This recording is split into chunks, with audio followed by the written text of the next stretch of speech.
Assalamualaikum warahmatullahi wabarakatuh. Perkenalkan, nama saya Cizar Putra Sidki dengan nomor NPM 23061216844. Saya berasal dari kelas Fiskal A angkatan 2023 Departemen Ilmu Administrasi Fiskal.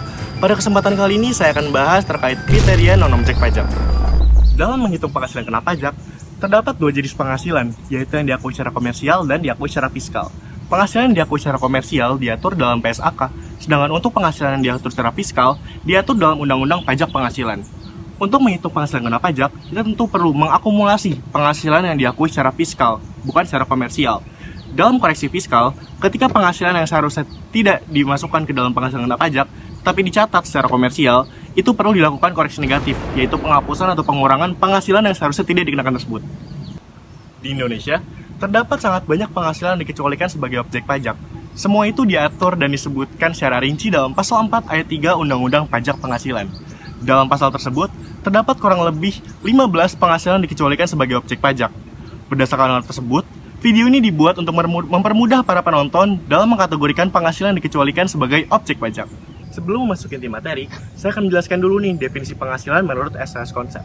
Menurut Chance, penghasilan dalam perpajakan itu tidak membedakan sumbernya dan tidak menghiraukan pemakaiannya, tetapi lebih menekankan kepada nilai tambah ekonomi seseorang untuk menguasai suatu barang atau suatu jasa. Menurut Hayek, penghasilan adalah sesuatu yang dapat didefinisikan dan dinilai dengan nilai uang atau nilai tambah kekayaan seorang untuk memenuhi kebutuhannya. Sedangkan menurut Simon, penghasilan adalah nilai jumlah dari nilai konsumsi pasar dan juga tambahan kekayaan suatu orang dalam suatu tahun. SAS Konsep ini diimplementasikan di Indonesia sebagai pengertian penghasilan sesuai Pasal 4 Ayat 1 Undang-Undang Pajak Penghasilan. Pasal 4 Ayat 2-nya berisi tentang penghasilan dikenakan objek pajak final, dan Pasal 4 Ayat 3 terkait non-objek pajak.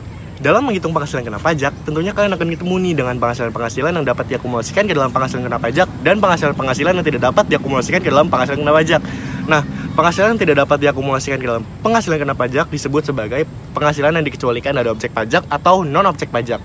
Nah, di Indonesia sendiri terdapat sangat banyak penghasilan yang dikecualikan. Tercantum dalam Pasal 4 Ayat 3, terdapat sekitar kurang lebih 15 penghasilan yang dikecualikan dari objek pajak, sama seperti yang sudah saya jelaskan sebelumnya. Akan tetapi, dalam buku karya Victor Turoni dijelaskan bahwa terdapat 4 kategori besar untuk mengetahui penghasilan yang dikecualikan dari objek pajak. Yang pertama yaitu penghasilan yang dikecualikan atas dasar kepedulian sosial. Penerapannya di Indonesia tercantum dalam Pasal 4 Ayat 3 huruf A terkait bantuan sumbangan dan lain sebagainya, dan huruf L terkait dengan beasiswa. Penghasilan kedua yang dapat dikecualikan yaitu penghasilan yang dikecualikan atas dasar konvensi atau perjanjian internasional. Salah satu contoh penerapannya adalah penandatanganan Konvensi Vienna yang ditandatangani oleh beberapa negara yang berisi tentang hubungan diplomatik berkewajiban untuk membebaskan pajak penghasilan kepada pekerja resmi dan juga diplomatik asing.